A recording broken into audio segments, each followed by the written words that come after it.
premier souvenir, c'est vraiment un souvenir d'enfant, lorsque je constate à travers le journal Ciné-Monde, dont j'étais un lecteur hebdomadaire, qui avait des belles photos, des interviews, il y avait des potins, il y avait Potinon avec Jean Tolky, qui était un peu un columniste qu'on aurait aujourd'hui, qui vous raconterait des pipoleries.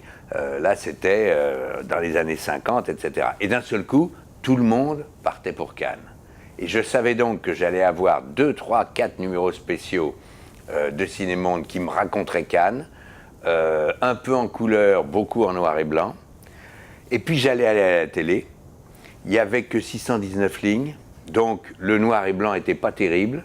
On était un peu dans les grisés, mais il y avait la voix de François Chalais, premier grand journaliste de cinéma, avant même Pierre Tchernia, qui nous a quittés il n'y a pas si longtemps.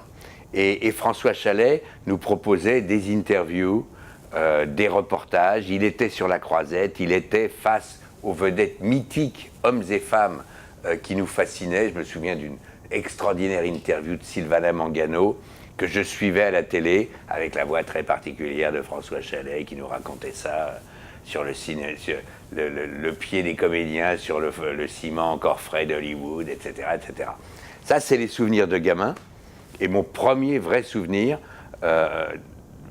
magnifique, c'est quand je suis à Europe 1 et qu'on nous propose d'aller faire 2 heures d'émission tous les soirs, en 79, installés dans un studio sur la Croisette, et on vivait tous, la radio était richissime à l'époque, beaucoup plus riche que la télé, et on vivait tous, quand je dis tous, c'est tous les techniciens, Jean-Claude Brialy pour le cinéma français, Eddie Mitchell pour le cinéma américain, Mapom et 1 ou 2 types d'Europe. On était dans une grande villa sur les hauteurs.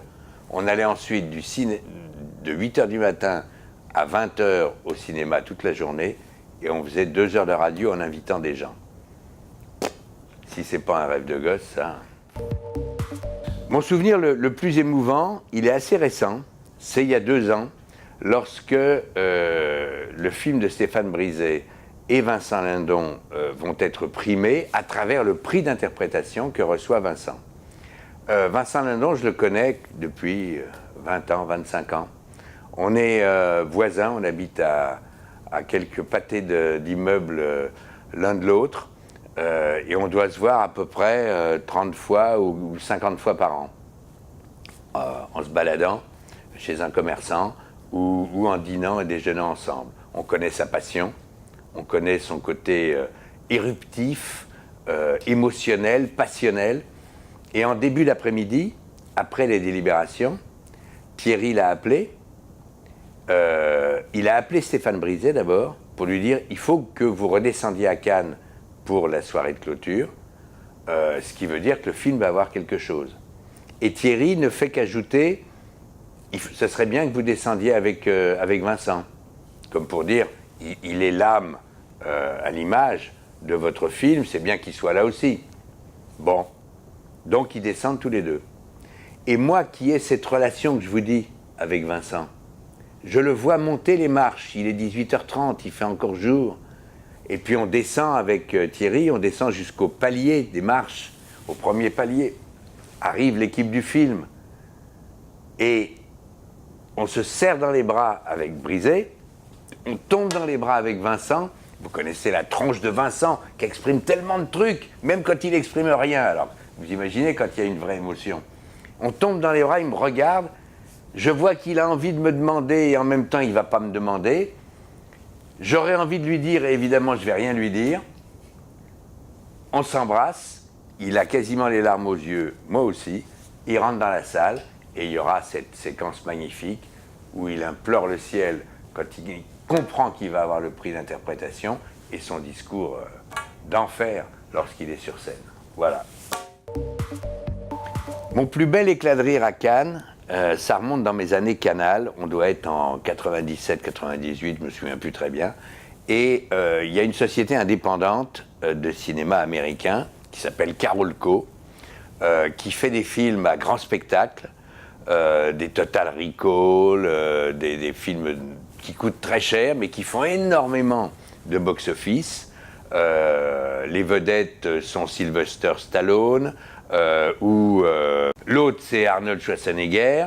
Et c'est toujours des budgets où je ne sais pas comment fait Mario Kassar, qui est un personnage assez exubérant, assez fantasque, assez défrayant à la chronique, toujours des lunettes noires, toujours très fatigué et excité à la fois. Et Mario a décidé d'amener cette année-là ces deux vedettes principales. Il signait des contrats insensés, hein, pour arriver à décrocher Schwarzenegger des grands studios. Il lui avait payé un Boeing en plus de son contrat. Donc c'est vous dire. Et donc il décide de faire une grande soirée avec nous, les gens de Canal, parce qu'on avait pris des parts dans Carolco, et avec ces deux vedettes, Schwarzenegger et sa femme, il était encore marié à l'héritière Kennedy, et Sylvester Stallone. Très bien, le dîner, une grande table, etc. Il y a des photographes qui viennent nous prendre en photo, etc. Les deux mecs sont chacun un bout de table parce qu'ils ne s'entendent pas très bien. Mais ils se sourient, machin, ils parlent un peu avec leur voix gutturale. Et à la fin du dîner, arrive un groupe, c'est les Gypsy Kings, que Mario Kassar a commandé. Et donc les Gypsy Kings viennent chanter autour de la table, jouer de la guitare, vous imaginez, c'est très dansant. Donc les photographes disent « Debout, messieurs, debout, avec vos femmes, venez danser, la photo sera plus belle. » Et donc, Schwarzy attend un peu, il se lève, il emmène sa femme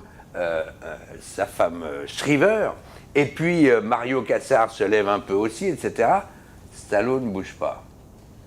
Il refuse d'aller danser. Donc la photo ne couvre que quelques types de canal, Mario Kassar et Schwarzenegger, et je voyais bien le sourire ironique de Schwarzenegger, qui s'est élevé tout de suite. Il va se rasseoir. C'est qu'à la fin du dîner que j'ai compris l'histoire. C'est qu'à la fin du dîner, ils se sont levés, il n'y avait plus de photographes, et Schwarzenegger, il fait à peu près 4 têtes de plus que Stallone. Stallone ne pouvait pas aller danser. On aurait vu qu'il n'était pas de taille. Mais je me marrais. J'essayais qu'on ne comprenne pas trop pourquoi, mais qu'est-ce que je me suis bidonné.